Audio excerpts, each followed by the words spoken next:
And when I look at this Ohio State team right now, the 2025-26 Ohio State Buckeyes, I think this Ohio State team could compete with teams from other years. Like, they transcend years. Mike Elko is the reason why programs like LSU and Penn State look at their coach and say, we owe you a big buyout, but we don't care, because we're looking at what's happening in Texas A&M right now. And their program has completely shifted because they said, let's pay our coach a big buyout and let's go get a coach that we think we can actually win football games with. Indiana, to me, is going to be like a Michigan, where players go to play for Michigan because it's Michigan. You know, like, again, they got to win a little more to get on Ohio State's level. But can they be like Michigan, where, hey, they give Ohio State a lot of problems? For sure they could be that type of program. Like, I don't think they should aspire to be Penn State, because why would you want to aspire to be Penn State? Like, a good program that hasn't been able to get over the top recently. Can you aspire to be like Michigan? Yeah, they gotten over the top recently.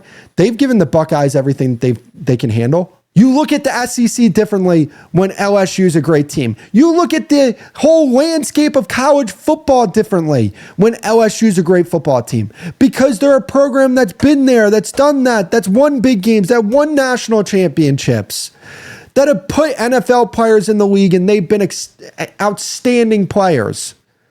Right now, that is not LSU.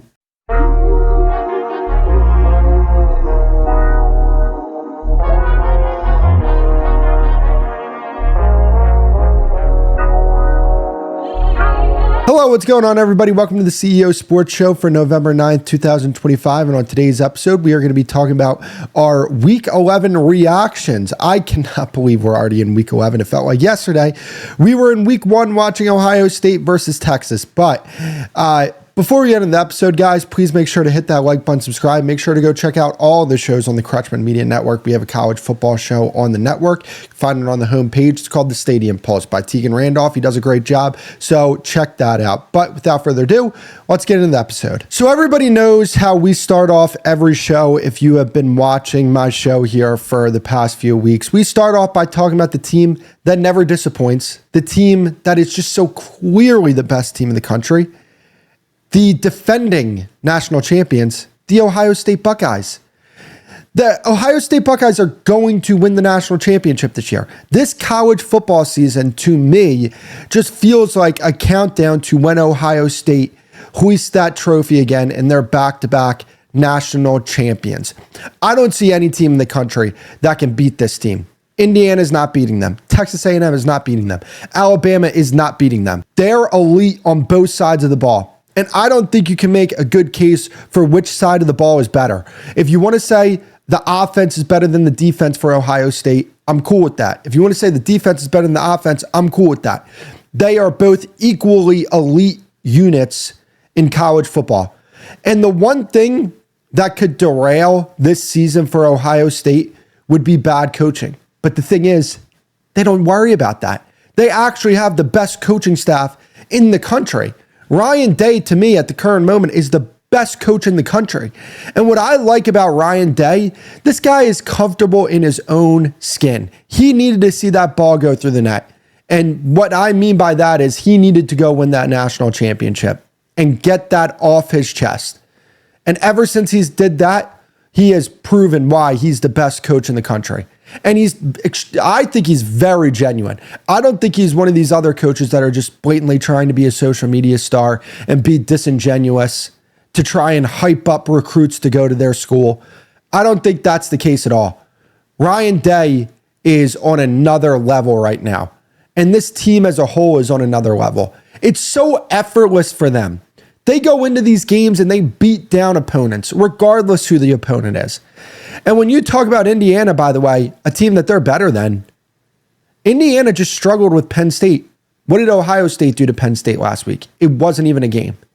Ohio State boat raced them. You're starting to see Ohio State really separate themselves to the point where it's them by a wide margin and the rest of the country. I don't look at any other team in the country and say, wow, that is a great football team. I look at Ohio State as I looked at the 2019 LSU team.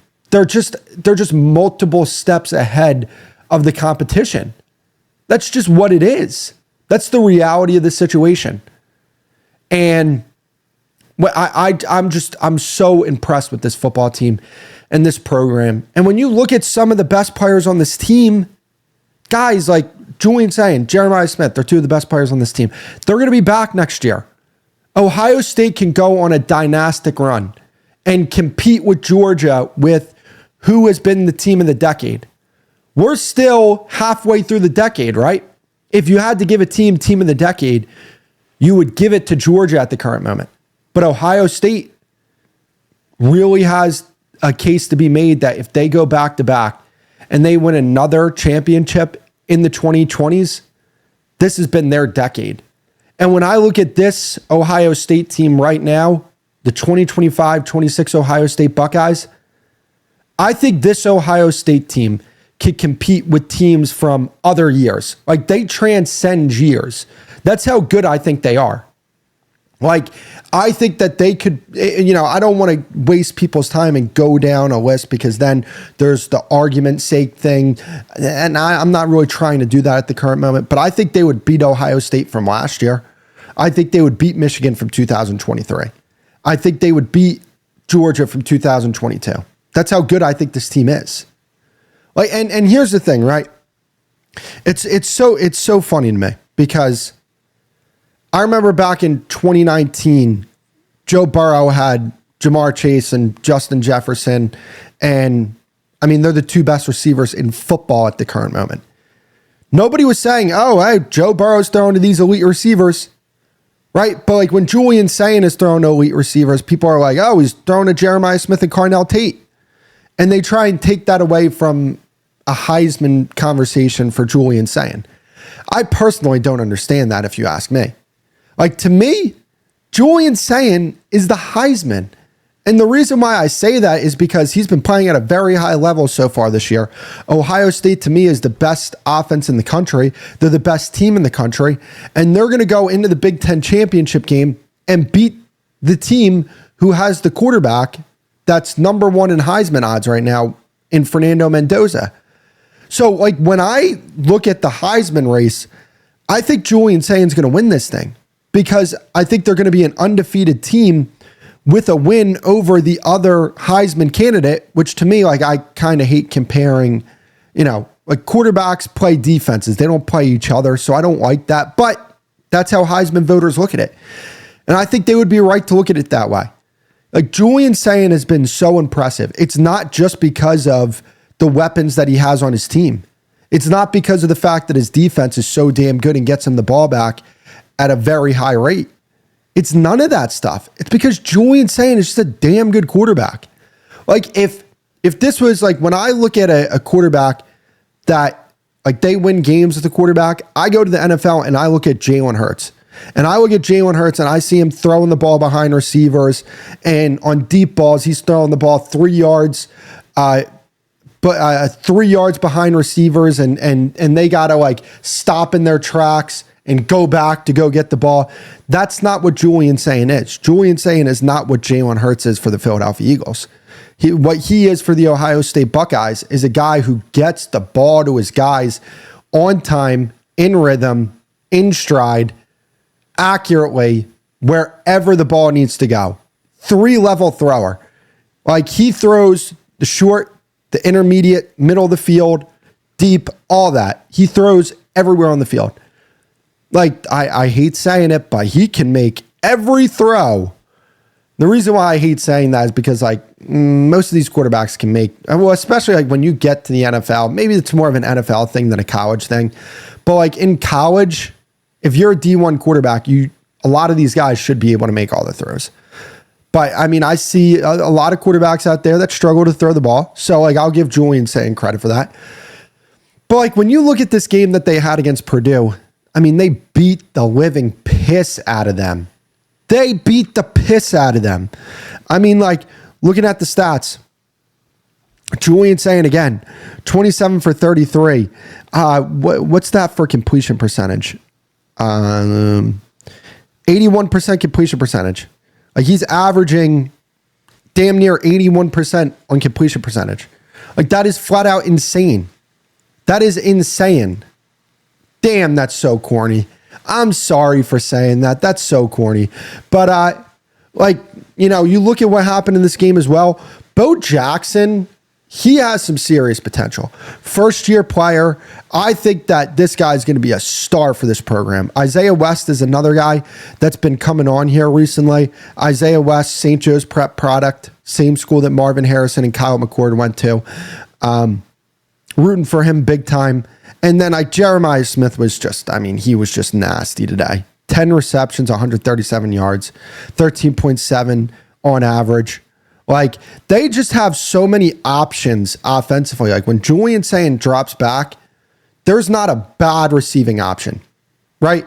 Like, he drops back. If they're playing 11 personnel, they have Jeremiah Smith, Carnell Tate, Brandon Ennis, Max Clare. They got running backs out of the backfield that can make plays. Peoples, Jackson. Like, there's really not a bad option to throw to if you're Jeremiah Smith or if you're Julian Sayin. But then, like, when I look at their defense, like, oh my God, their defense is freaking insane. Like, first level of the defense, outstanding. Second level, outstanding. Third level, outstanding. They have NFL players all over the field. Like, when I look at their defense, I think their defensive line is filled with. I think they have 4 players on their defensive line that are going to be playing on Sundays. I think they have Arvell Reese and Sonny Styles. They're going to be playing on Sundays. Caleb Downs is going to be playing on Sundays. Igbinosa, I'm not too sure. Like, I think he's going to get drafted, but I don't like him as an NFL prospect. Devin Sanchez will get there, true freshman. Just so many guys on this team that I just look at and I'm just like, look, this team is special. Like, I just really come away so damn impressed with this football team. And we're going to see what happens here going down the stretch and who their opponents are going to be. Because that's what I think you're looking at more here. Like, when I look at college football for the rest of the season, I'm just like, okay, Ohio State's running away with it. I'm more interested in the other matchups that lead to the Ohio State game, right?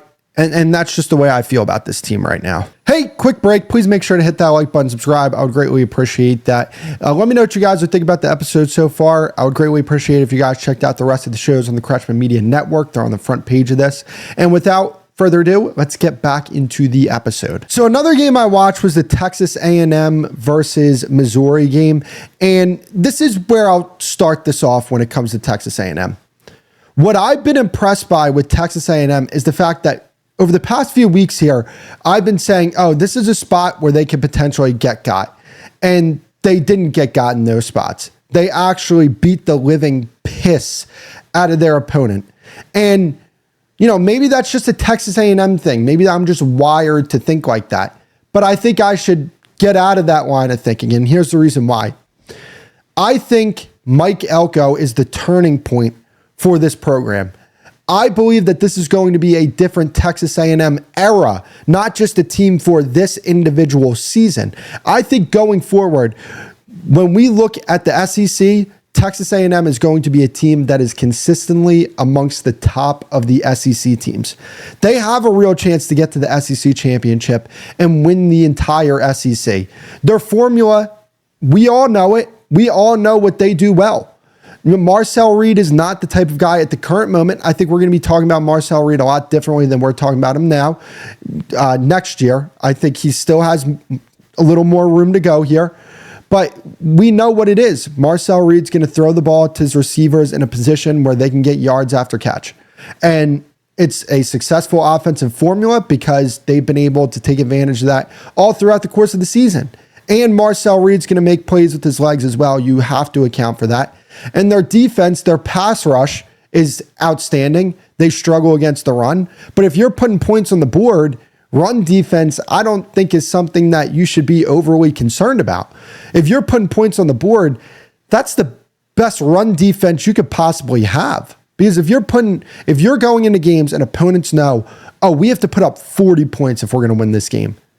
The game plan is not going to be centered around let's try and run the ball and establish the run and try and chew time. Because when Texas A&M gets the ball back, they're gonna put points on the board. They're gonna put 7 on the board.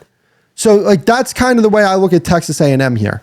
And I think that when you look at the rest of the SEC, you have Alabama and Georgia. They're larking. Ole Miss is a team that you have to pay attention to, along with Oklahoma and Texas. But like Texas A&M, they control their destiny. So they have South Carolina, Samford, and they have Texas. I think they win all 3 of those games. I'm looking at that South Carolina game, and again, maybe I just need to get out of this line of thinking, but maybe I'm just thinking about it because it's Texas A&M. But maybe I'm just putting it out there. Maybe South Carolina is a spot where they can get got. But again, what's going to happen, and I think this is what's going to happen. I think that, and then Texas A&M is going to go out there and beat them like 45-17 or something. And I'm going to be back in front of this mic saying, what an absolute idiot I was for thinking that, right? But that Texas game is going to be big. And, I don't want them to look ahead to that Texas game and forget the task at hand. I think there's enough time between that South Carolina and Texas game because, look, Samford, come on. You can roll your helmet out there and you're going to beat Samford by 30 plus points. Your third string players could beat that team by 20 plus. That's just the way it is. They're not going to lose that game. But I just look at this and I say, okay, handle your business with South Carolina and then deal with Texas. I think I know they're a better team than Texas. But, in that game, what do they say?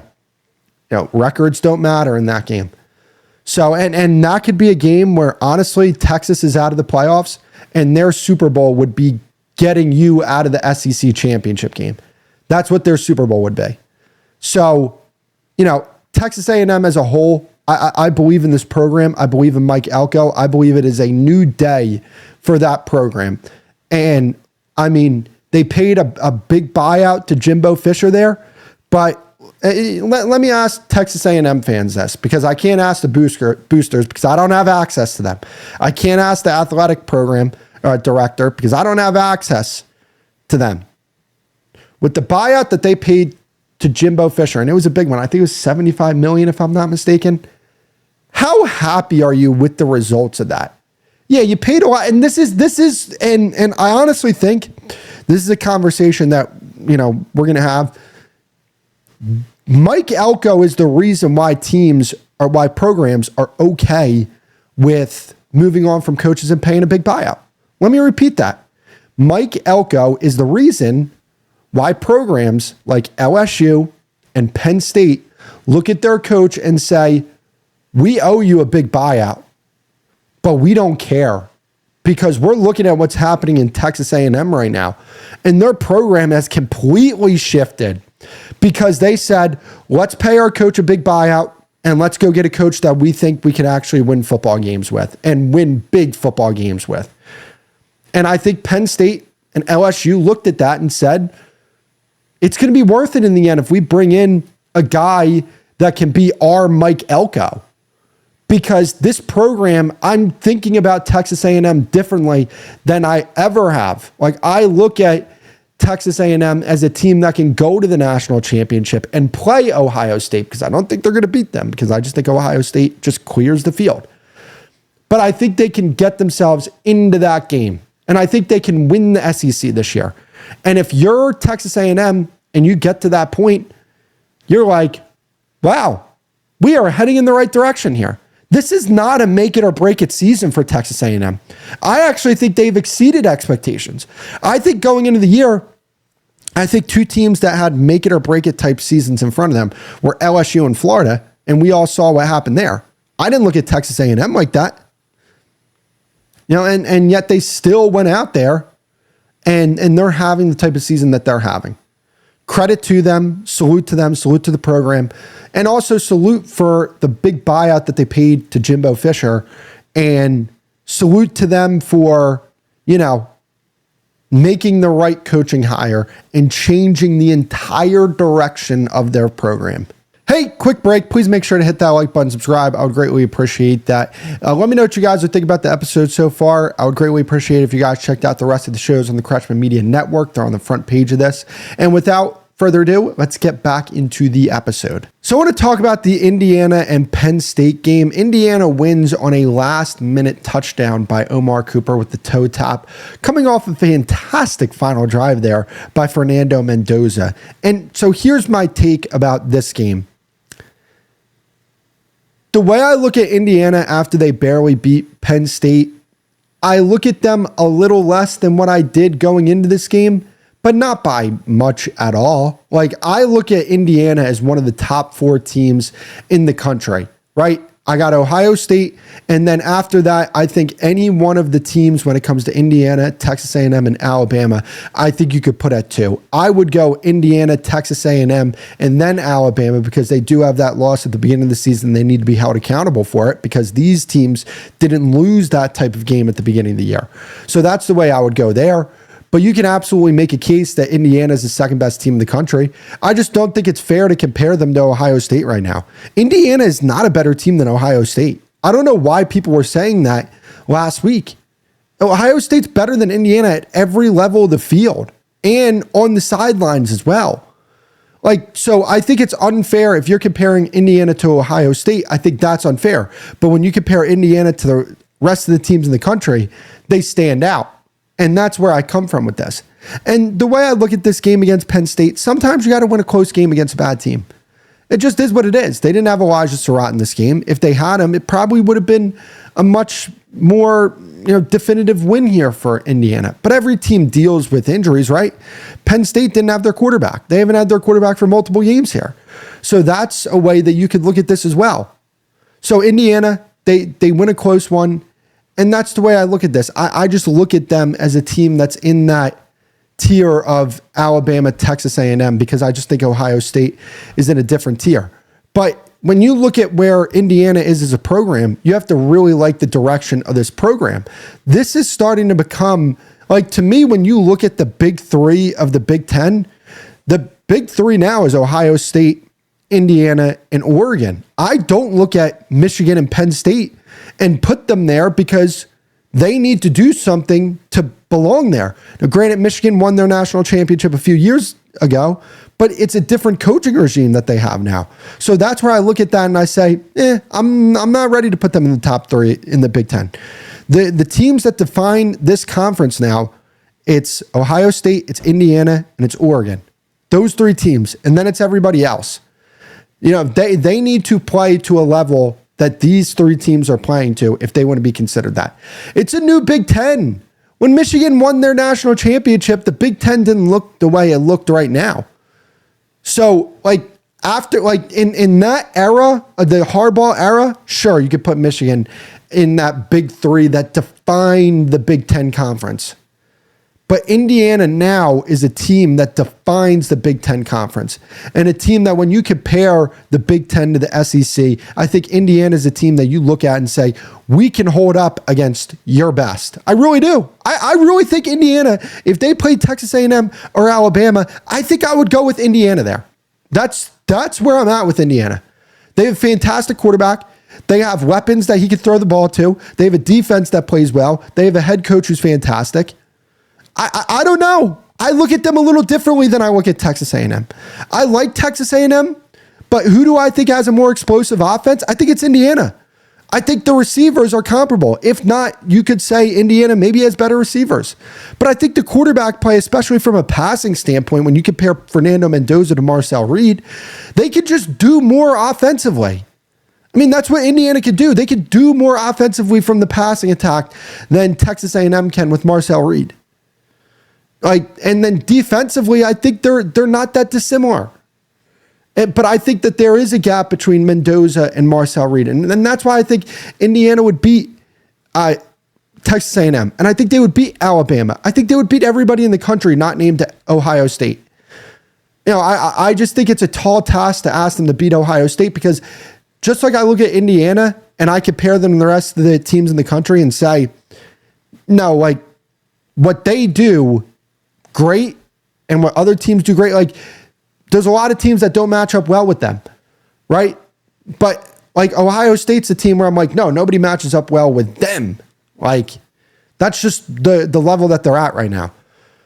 But Indiana, yeah, it was a close win. And I know I might sound silly saying this after they just beat a 3 and going into this game 5 Penn State team, but Indiana has been incredible this year. Like, what are we even talking about when it comes to Indiana, right? I mean, week before that, they beat a 4-4 Maryland team 55-10.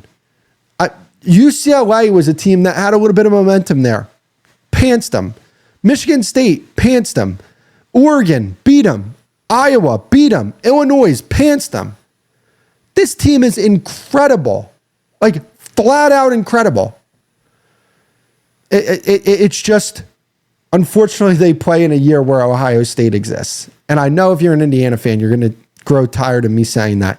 But that's just the type of respect that I have for Ohio State and what they're doing at the current moment.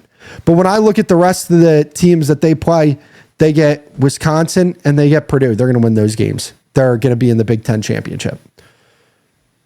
It is what it is with this program. And again, going forward, this is going to be a program that becomes one of the Ohio States, one of the Michigans, one of the Oregons. That's the Penn State when Penn State is actually Penn State, not this Penn State. I don't know this Penn State.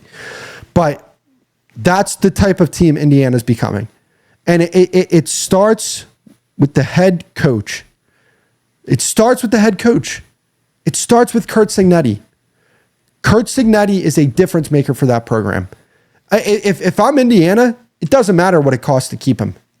Does not matter what it costs to keep him. And I think Curt Cignetti is going to stay.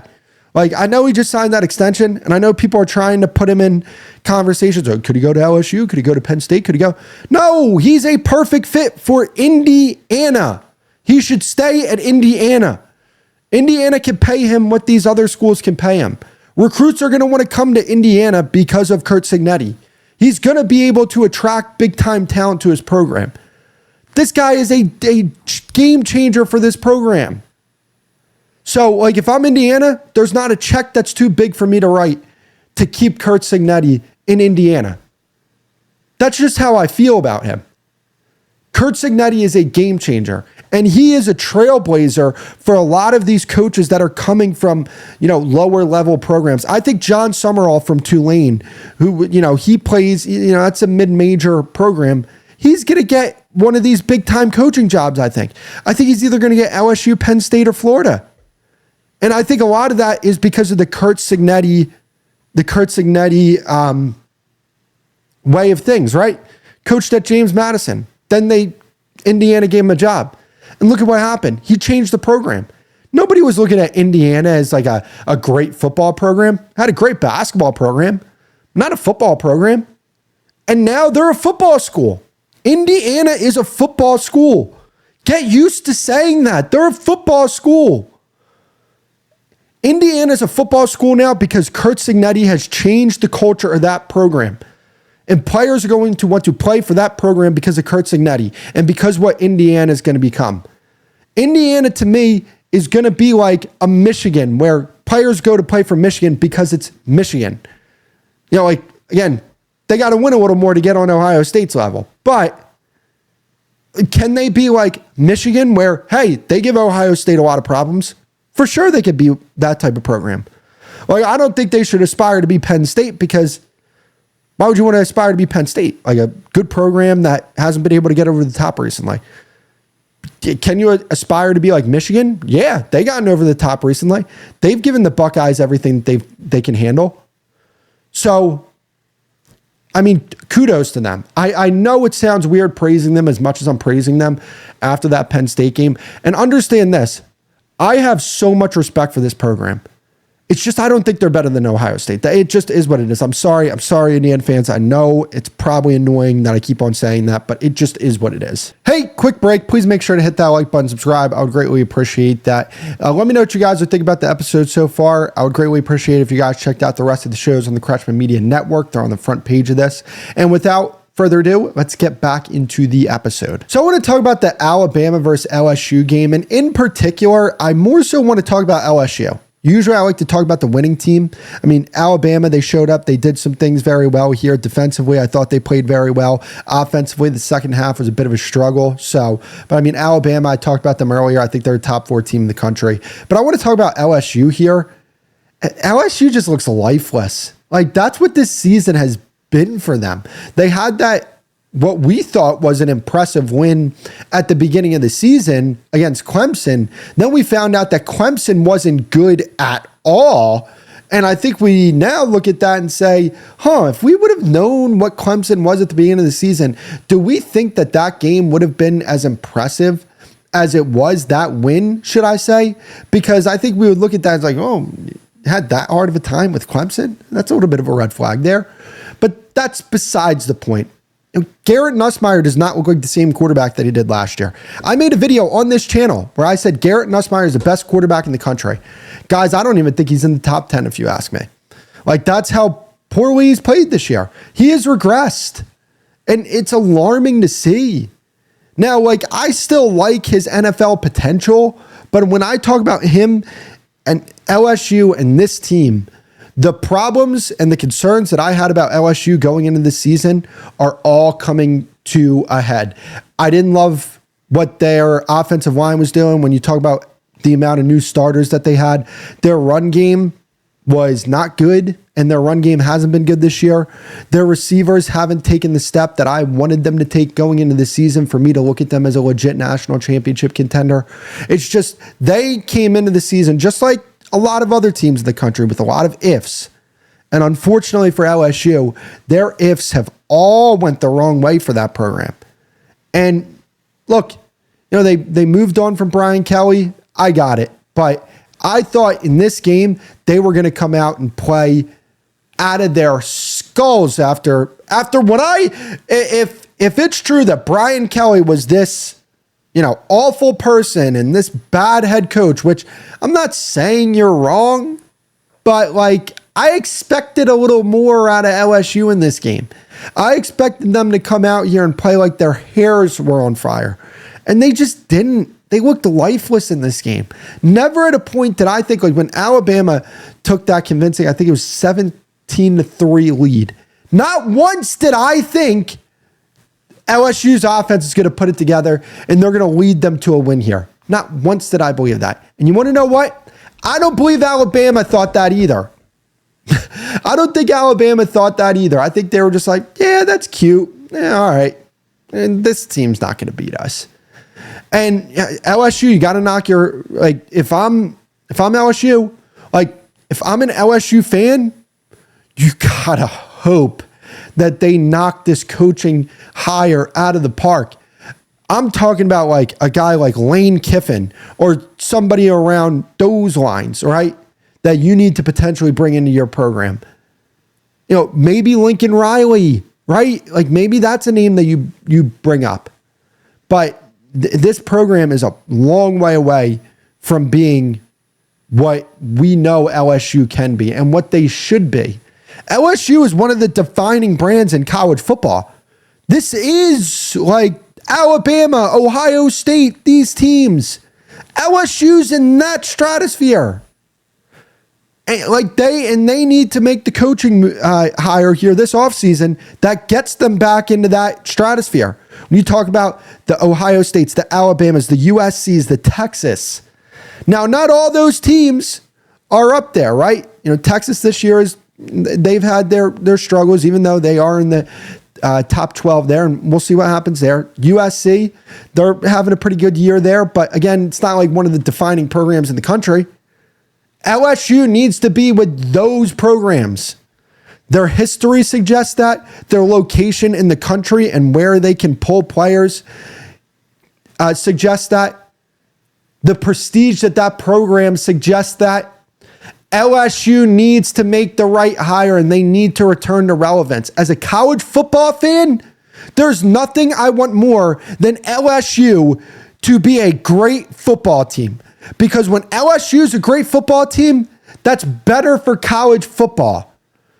You look at the SEC differently when LSU is a great team. You look at the whole landscape of college football differently when LSU is a great football team, because they're a program that's been there, that's done that, that's won big games, that won national championships, that have put NFL players in the league, and they've been outstanding players.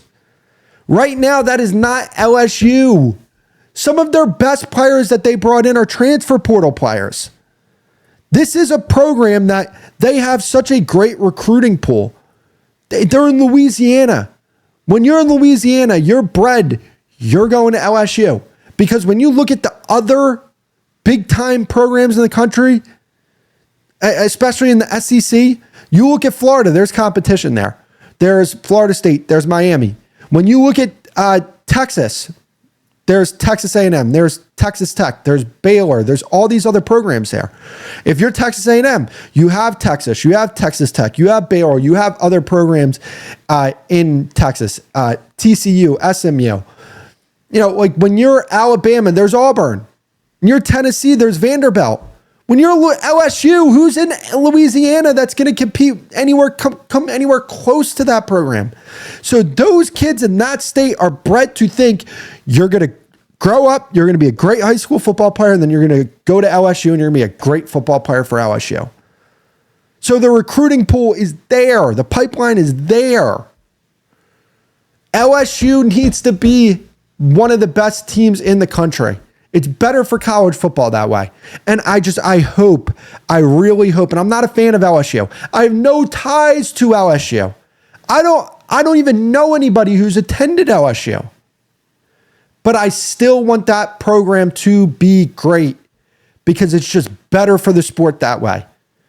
And I was hoping going into the season, I was a big Garrett Nussmeier fan coming into the season. I thought he was the best quarterback in the country. I don't believe that anymore. I don't think he's anywhere close to what I thought he was going to be this season. This defense has actually played a lot better than I expected them to this year. That's one of the ifs. I talked about ifs earlier. That was one of the ifs. If this defense could play better, that if came out really well for them. They added some players through the transfer portal. When you talk about a guy like Delane, Gooden, the defensive tackle. Sorry, I boggled that name there. There's been some AJ Halsey, another guy. Like they've added some really good players to that defense that make you say, wow, like, hey, that's a good defense. But like offensively, that's where I'm just so disappointed in them. I'm so disappointed in LSU's offense, man. I thought they were going to be one of the best offenses in the country because I thought they had one of the best quarterbacks in the country. And I liked their receiving weapons. And I thought their run game could be better. I liked the additions that they made to their offensive line.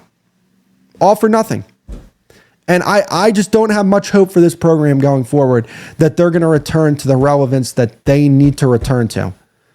Now, that can all change if I hear in a few weeks here that, you know, Lane Kiffin's taking this job. Oh, my entire mindset about LSU is going to completely change. But that's an if. If they can hire Lane Kiffin, if they can hire a Nick Saban, if they can hire one of these top guys.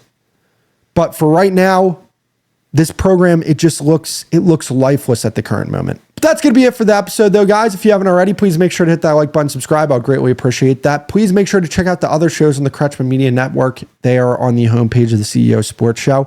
And let me know what you guys thought about the episode. I would greatly appreciate that. And until next time, I will see you guys later.